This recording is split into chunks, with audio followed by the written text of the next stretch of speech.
Walk with me. Self-love. It's kind of been a thing lately, hasn't it? Very much a mainstream trend. Self-care, self-love. Rightfully so.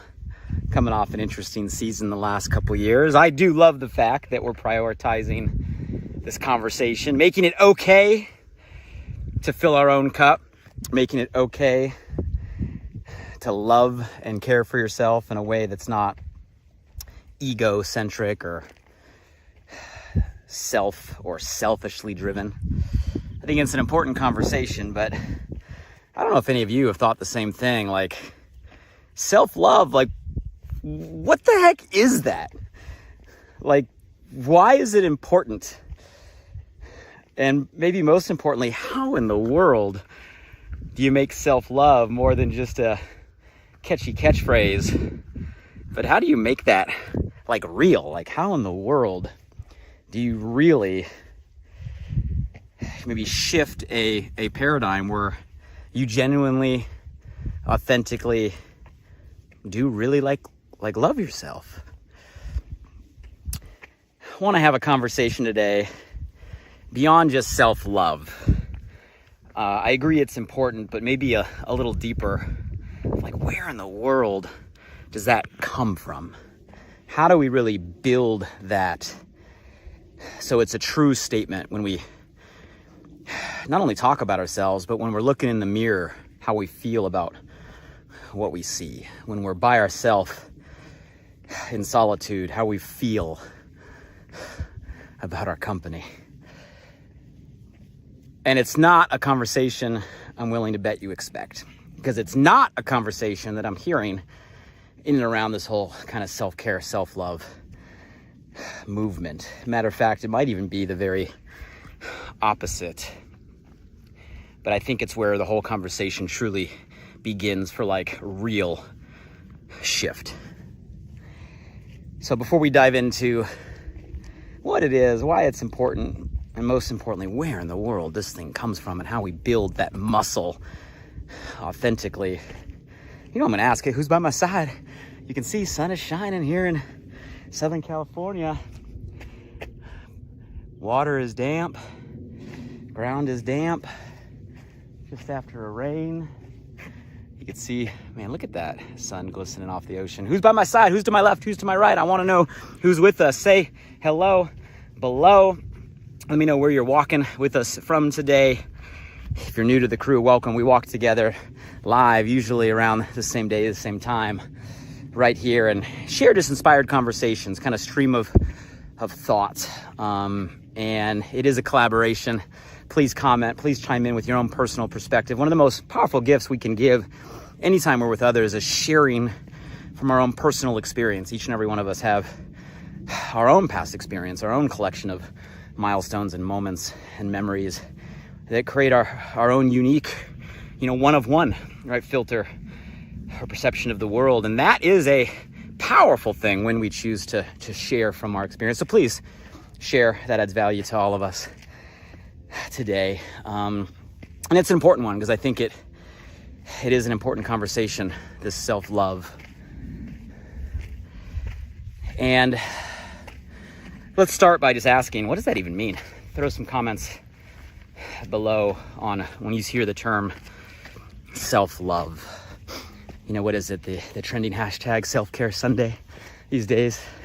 We take our Sundays and care for ourselves. Shouldn't we care for and love ourselves all the time, every day? And doesn't it not necessarily require us to disconnect and go to the spa or meditate or do something we enjoy in order to really love ourselves? Shouldn't self-love be something that is a real, raw, natural feeling all the time, no matter what we're doing or what we're going through? Let me start off by saying that I'm not opposed to the movement. I value the movement. I think it's an important conversation. I love that it's okay to not be okay these days. I love that it's okay to talk about what we're in the middle of and going through transparently. It's okay to get honest and vulnerable, this term authentic. At the end of the day, it's just being honest, right, with ourselves and others in the conversation. I think it's okay in all of that to put ourselves first. Ourselves, our health, both mentally and physically, because without us being in the best place we can be when it comes to our mind and our body, how can we possibly impact others? It's that old cliche, you can't pour from an empty cup. So don't misunderstand me. I am a supporter of the movement of filling our cup and learning and educating ourselves and others how to fill our cup from the lens of showing up at our best, at our optimum, moving toward our potential, not from a place of egocentric or self-centered, but from a place of that's the beginning of impacting others. We got to be able to take care of ourselves to impact others in a greater way. So I'm a fan of the conversation, and I'm a fan of all the obvious stuff that we've all heard that we're not going to talk about today. That we do got to recharge. You do got to step back and know when you're running on empty and you need to refuel. You got to step back and know when the battery's drained and you got to plug in.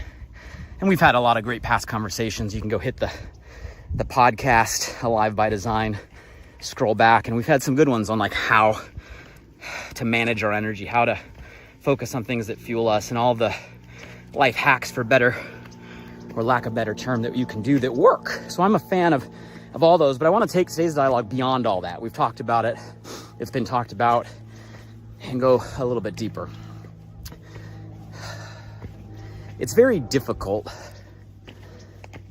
to love the person you'll become tomorrow if you don't love the person you are today.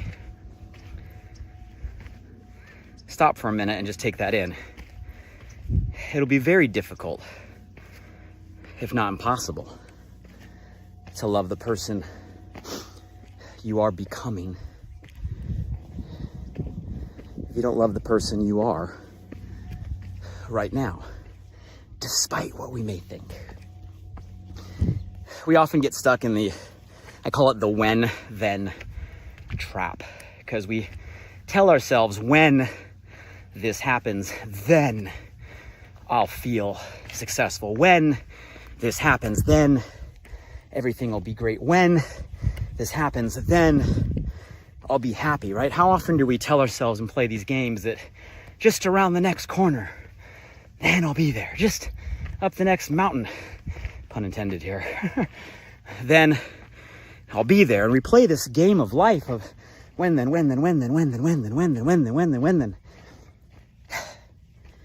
And at some point, I think we all realize, and hopefully not too late, that never ends. I sit on my rock, check out the view. And that's the problem with the when then, is there is no end to that trap. And even with change, transformation, shift, growth, development, progress, whatever term you want to use, as we truly become someone better, a better version of ourselves, if we don't love the person we are today, the odds of us loving the person we're becoming are very small. No matter what we tell ourselves, we think, or others tell us. Loving the person you are becoming begins with loving where you're at right now. Doesn't matter where you're at. Doesn't matter what you've done. Doesn't matter what's behind you. Doesn't matter if you're on the top of a mountain or in the middle of a valley right now. Doesn't matter if you're in a winning season or a losing season right now. Doesn't matter if the scoreboard's ahead or the scoreboard's a mile behind in your life right now. It doesn't matter where you're at in this moment in time. We have to learn to love who we are in order to love who we are becoming. And that's easier said than done, right? It begs the question, well, how do you do all of that? It's hard to allow into our life anything that we don't truly feel we deserve. And I'll even go say that not only do we not allow what we don't feel we deserve, we will actually deflect, turn away anything we don't feel we deserve. Even if the world, the universe, right, the people around us try to force onto us the things that we really want and are good for us, if we don't deep down feel we deserve it, we will push it away. I can't tell you how many times in my life I've watched people with all the talent, all the hustle, put in the time, do the work, get the thing they think they want, but deep down feel they don't deserve it.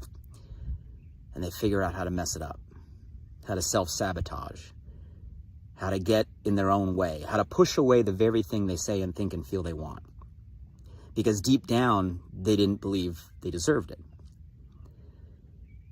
So it begins with us really believing that we deserve the things that we say we're going for. You deserve to be successful. You deserve to live the lifestyle. You deserve to own and control your time. You deserve to have freedom. You deserve to be happy. You deserve to experience joy. You deserve to be truly fulfilled. You deserve to do the things you love. You deserve to have a loving spouse or significant other. You deserve to have an amazing circle of relationships. You deserve all of that. And you got to believe that you really deserve that in order to allow that. And even beyond allowing it, you got to believe you deserve it to start to attract that. So start by giving yourself all of the things that maybe many of you generously give to others every day. How quick are we to give kindness to others? But how slow are we to give kindness to ourselves? How quick are we to give grace or forgiveness to those we love and are around us? But how tough sometimes it is for us to give ourselves grace and forgive ourselves for the same things. We'd rapidly forgive somebody else for the same situation. We beat ourselves up in the same thing. You got to give to yourself what we so easily sometimes give to others. You give love to others, you got to love yourself, right? You give energy to others, you got to give energy to yourself. So whatever you find is the right thing to give to those you care most about, make sure you include yourself in that circle. Give that to yourself. And we got to shift to actually believing we deserve the very things we say we want. Otherwise, we'll be stuck in that just worldly paradox of saying we want something but never truly getting it, saying we need something, yet when we got it, it slips away and we never really hold it because the things that we say we want, we don't deep down believe we deserve. So loving yourself begins with that, but I think it goes deeper. And this is where there's maybe a different opinion from the surface level conversation around self-love is, well, how do you do that? How do you start giving that to yourself, giving you the things that you deserve, believing you deserve it? How do you start and begin loving yourself? You guys, I think loving yourself, to truly love yourself and believe the things we're talking about, that begins with first respecting yourself. You can't love yourself without first truly respecting yourself. Because if you don't respect yourself, you're always going to have the doubt. You're always going to believe you don't deserve. You're always going to have the question in your mind if you don't truly have a respect, a self-respect. And I'm not talking about how you show up to others or how you create boundaries for others to treat you. That stuff's important, but that stems from the true feeling of how you respect yourself to create those conversations or those boundaries. Which then begs the question, if loving yourself begins with respecting yourself, how do we build respect for ourselves? I think that's the question.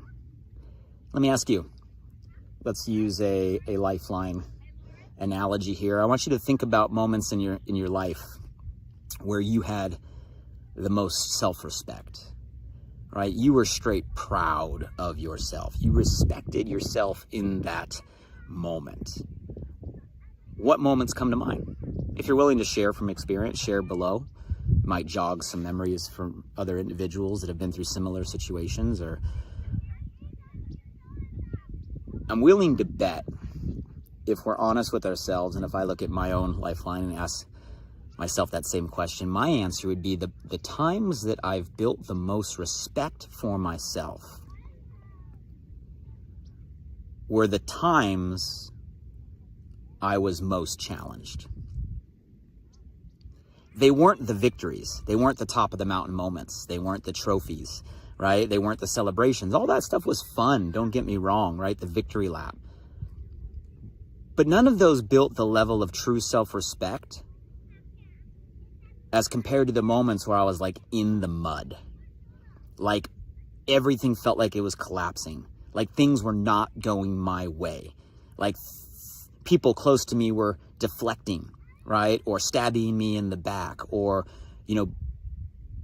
breaking trust and relationship, right? People that were close, or the things that started to happen were totally not what I wanted or expected. Where it was, when it rains, it pours type of moments, right? Everything in the kitchen sink, like in the mud, in the valley. Like some of the most trying and traumatizing times. Where in the moment, it wasn't fun. It was absolutely horrible. It was like crippling, right? It was overwhelmed anxiety, right? And fear and all the things. But I kept going. And I kept pushing. And I kept crawling. Painfully. Sometimes maybe even unwillingly. But progress nonetheless. And going through those hard times, doing the hard things, is when I actually built the most self-respect. Now, it doesn't mean in every one of those situations I came out on top, right? In many of those situations I didn't. Some situations, guys, don't have a happy ending. Sometimes you go through the mud and there's not a top of the mountain on the other side. It's just, you just get to the end of the mud and that's just it, right? So it wasn't tied to the outcome.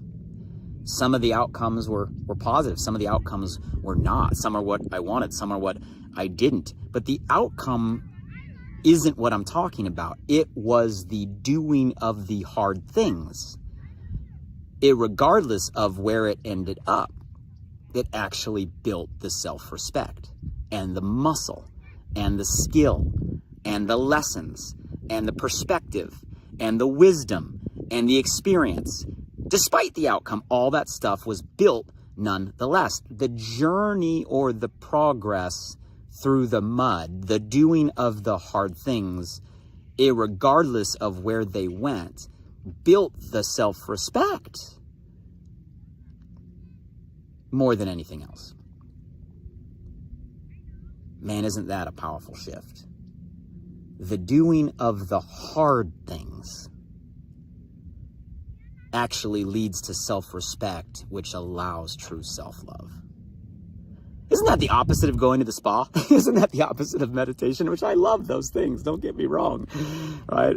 I enjoy them, but isn't that the very opposite? When we talk about self-care, self-love, the things that we do, the actuality of what makes it real and long-term is the opposite. It's the mud moments, the valley moments. There's a really interesting book called Flow, F-L-O-W. And in the book, there's a framework. I've never seen it put this way, but it's a framework that basically, if you imagine an axis, right, or, a quadrant, and on one axis, it has the word challenges, right? Challenges meaning like obstacles, like the level of difficulty. And on the other axis, it has skills. And it basically points out how you feel or where you're at with different degrees of challenges versus the skills that you have. And when we're in seasons of life where we have low challenges, and when it comes to that challenge, a low level of skill, right? A low level of challenge and a low level of skill, you have apathy, right? You have apathy. You don't feel like doing anything. You got low skill. You got not enough challenges. You're apathetic. You're lethargic. You're running motions. If you're in situations where you have very high level of challenge and a low level of skill, well, that's the seasons in our life where we have the most anxiety, right? We have the most stress. We have high challenges, but a low level of skill. Vice versa, when we're in seasons when we have a high level of skill, but a low level of challenge, like we're overqualified for where we're at. You transition from boredom, right? You're just bored, all the way to like a feeling of retirement. You're just doing it by osmosis. Like you can do it with your eyes closed. Not enough challenge in your life, too much skill in your life.